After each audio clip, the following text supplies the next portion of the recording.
부동산 전망하는 남자 골든마우스 인사드립니다. 저번 주 한국감정원에서 주간 변동률이라고 해가지고 발표를 했는데요. 이 얘기를 드리기 전에 제가 한번 이런 얘기를 한번 드릴까 합니다. 어떤 내용이냐면, 보통 상투의 가장 대표적인 형상이 쌍봉, 그리고 쓰리봉, 뭐 예를 들어가지고 헤드앤솔저라고 그러죠. 쌍봉이면서. 그리고 바닥 현상은 뭐라고 하나요? 쌍바닥이면서 쌍바닥이면서 쓰리바닥. 예를 들어서 역헤드앤솔저라고 얘기하는데요. 이 현상에 대해서 잠깐 얘기를 드렸던 이유가 부동산 시장에서 제가 잠깐 보면서 얘기 좀 드리겠습니다. 연말 아무래도 12월이다 보니까 누계 매매 가격 변동률하고 전세 가격 변동률이라고 조사 결과가 나왔는데요. 이거를 봤을 때 제 개인적으로 저는 이런 얘기를 드려볼까 해요. 무슨 말이냐면, 전에 계속 말씀드렸던 것처럼 일부 과열된 데는 분명히 꼭지라고 저도 그렇게 전망을 하면서 조심스럽게 전망을 하면서 얘기를 드렸는데요. 한 달 전, 두 달 전부터 오늘 누계를 보면 제 생각이 얼추 비슷해지지 않을까, 그런 생각을 들면서 잠시 이 얘기를 꺼내보겠습니다. 얘기를 풀어보겠습니다. 꼭지 현상은 아까 말씀드린 것처럼 쌍봉, 쓰리봉, 헤드앤솔더라고 그러잖아요. 보통 보면 정고점을 넘기면은 꼭지라고 얘기는 안 하지만 정고점을 넘지 못하면은 쌍봉이라고 얘기를 드려요. 쓰리봉이라는 거는 보통 알다시피 이렇게 되잖아요.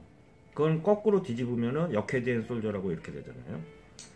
이 얘기를 왜 드렸냐면, 대표적으로 11월 6일 정도에 분양가 상한제를 지정을 하면서 조정지역 해제 지역을 발표를 했어요. 대표적으로 분양가 상한제를 지정했던 거 마용성, 영등포하고 강남 4구였죠. 그리고 조정지역 해제를 발표한 지역이 남양주하고 부산하고 고양시였어요. 대표적으로. 이렇게 봤을 때 대표적으로 이런 얘기를 들어볼 거예요. 무슨 말이냐면, 분양가 상한제를 지금은 확대했지만 처음에 지정했던 그 지역을 보면 저는 이번에 추세가 그런 쪽으로 가지 않나. 아까 말씀드린 것처럼 쌍봉이나 쓰리봉 형태로 가는 것 같은 느낌이 들면서, 그리고 아까 말한 조정지역 해제된 지역은 보면은 추세를 보면은 쌍바닥, 역헤드앤솔저 형태를 그리는 게 아닌가, 이런 생각을 들여보면서 잠시 얘기를 나눠보겠습니다. 누계를 보면 전체적으로 2019년도 한 해의 매매 변동률을 보면 상반기 시작했을 때부터 쭉 하락하다가 가을서부터 다시 올라갔어요. 올라갔는데 전체적으로 이제 누계를 한번 말씀해 드려보겠습니다. 주간 아파트 시도별 변동률 통계표를 보면은 전국은 2018년도, 2019년도 누계 발표를 좀 인용해서 말씀드리겠습니다. 2018년도 같은 경우는 0.26% 하락했어요. 그리고 2019년도에도 1.69로 지금 하락했어요. 근데 아까 제가 말씀드린 서울적으로 한번 말씀드리면 2018년도 기준으로 해서는 7%, 소수점 빼고 얘기 드리겠습니다. 7.01% 이렇게 상승을 했는데 2019년도 말로 보면 누계액으로 보면 0.03% 하락이에요. 그리고 경기 지역 같은 경우는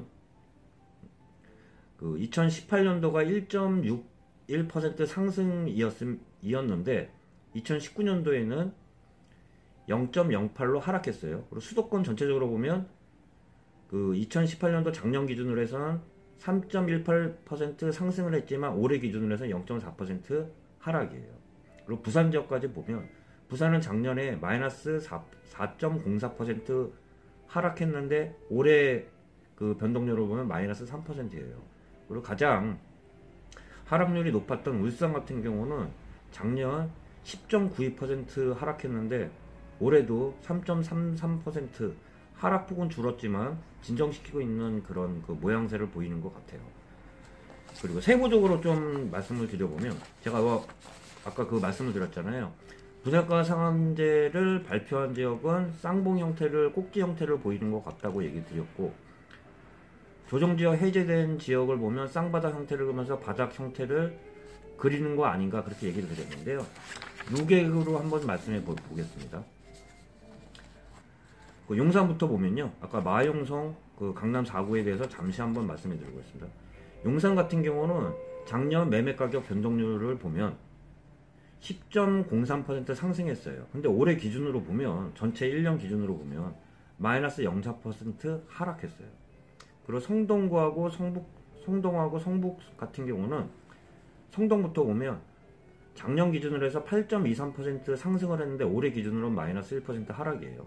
그리고 성북 같은 경우는 작년 기준으로 8.13% 상승했으면서 올해 같은 경우는 0.42% 상승했어요. 그리고 마포 한번 볼까요?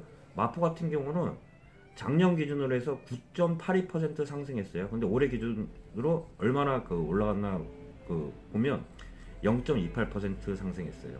상승폭이 굉장히 미약해요, 지금. 그리고 영등포 한번 다시 보겠습니다.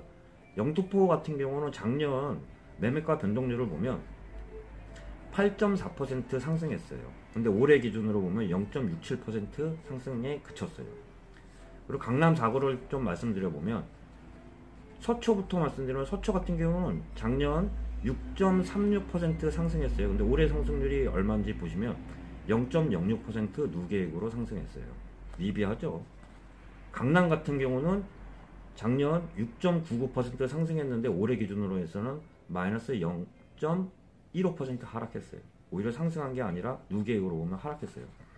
송파를 보면 작년 같은 경우는 8.78% 상승했지만 올해 기준으로 해서 0.65% 소폭 상승했어요. 강동 같은 경우는 작년 기준으로 해서는 10.16% 급등했지만 올해 기준으로 해서는 마이너스 2.44% 하락했어요. 이 말씀을 드려보면 2018년도 고점 대비 지금 쌍봉 형태를 그리고 있다고 저는 짐작을 하고 있으면서 얘기를 드리는 거예요. 그리고 아까 대표적으로 하락했던 데를 얘기 드렸잖아요. 부산은 아까 잠깐 말씀드렸고, 그리고 조정지역 대상에서 하락한 데 대표적으로 고양시하고 남양주를 한번 말씀드려보면, 매매가 변동률로 얘기 드려보겠습니다. 고양시 전체적으로 보면 0.32% 하락했어요. 근데 올해 기준으로 해서 0.26% 더 하락을 했는데, 세부적으로 들어가서 보겠습니다.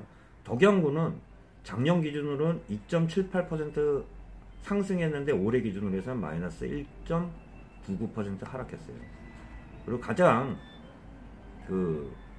수도권 중에서 약세를 면치 못했던 일산구를 보면요, 일산 동구 같은 경우는 마이너스 1.89% 하락을 했는데 올해 기준으로 해서는 마이너스 2.38% 하락을 했어요.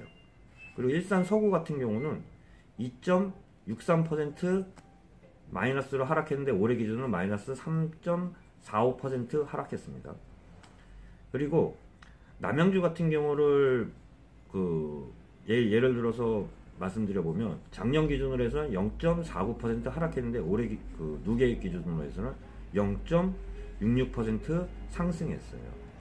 그리고 대표적으로 여기서 좀 빠지지, 수도권 서울하고 다 합쳤을 때 가장 상승률이 폭이 컸던 데가 과천이에요. 과천 같은 경우는 작년 기준으로 해서 12.8% 상승했는데 올해 기준으로 해도 9.75%나 상승을 했어요. 그리고 대표적으로 하나 또 얘기 드리면 용인 수지 같은 경우는 작년에 상승폭이 10.02% 급등했는데 올해 기준으로 해서는 0.96% 소폭 상승에 그쳤어요. 이렇게 말씀드려보면서 추세를 보면은 진정되는 것들을 볼 수가 있을 것 같아요. 제가 말씀드렸잖아요. 확인하는 과정이라고 지나봐야 알겠지만 항상 추세는 나중에 지나면 누구나 알 수 있어요. 근데 보통 전문가들은 남들보다 좀 빨리 느끼고 빨리 파악해야지 전문가라고 할 수 있는데, 제가 아까 추세를 보면 1년 6의 액을 보면, 6의 추세를 보면, 매매 변동률을 보면 그 아까 지금 이제 정리 드리면서 말씀드리겠습니다. 분양가 상한제를 발표한 그 마용성, 영등포, 강남 4구 같은 경우는 지금 쌍봉 형태를 그리고 있다고 그렇게 좀 느껴지면서 그 조정지역 해제된 부산지역, 그다음에 남양주, 고양시는 쌍바닥 형태를 그리고 있는 거 아닌가, 이렇게 제 나름대로 전망하면서 여러분한테 말씀드렸습니다. 이 세부적으로는 너무 또 길기 때문에 다음 영상으로 해가지고 다시 한번 찾아뵙도록 하겠습니다. 좋은 시간 되시길 바라면서 저도 인사드리겠습니다. 네, 골든마우스였습니다. 그리고 또한 제가 중요하게 보는 게 추세도 추세지만 거래량이 분명히 중요하다고 얘기 드렸잖아요.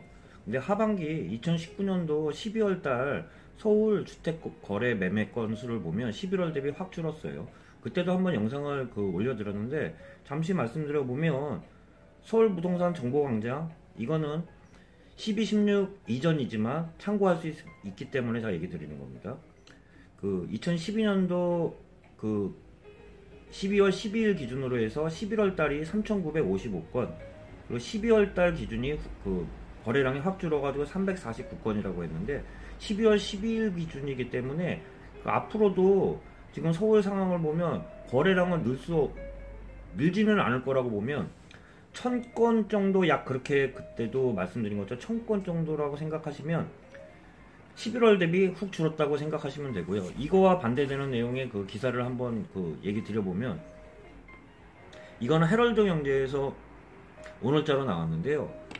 서울 사람들이 아까 매매 건수가 확 줄어들면서 어디를 투자했나 보면 서울 거주자들이 가장 투자를 많이 한 데가 아무래도 수도권 지역의 그 풍선 효과로 저렴한 데를 많이 투자하게 되는데, 그 지역에 잠깐 그 기사를 보면서 얘기 드리면, 부산 지역도 멀지만 부산 지역도 지금 투자를 해가지고 연초 대비 27건보다 3배 가까이 늘어나게 부산 지역까지 원정 투자를 했고요. 그리고 수도권을 투자하는 게 그 서울 사람들의 매매 건수가 가장 뚜렷했는데요. 그 중에 수도권 중에 가장 많이 아파트를 사들인 지역이 고양시예요. 고양시에 이거를 뉴스를 잠시 얘기 드려보면, 서울 거주자가 가장 많이 사들인 게 393건으로 고양시가 1위를 차지했는데요. 조정지역 해제된 일산 서구에만 절반 가까운 178건을 매입을 했고요.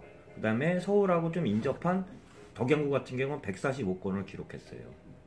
매매량이 훅 늘었다고 보셔야 돼요. 서울 제가 말씀드렸잖아요. 바닥에서는 매매량이 솟아야 된다고.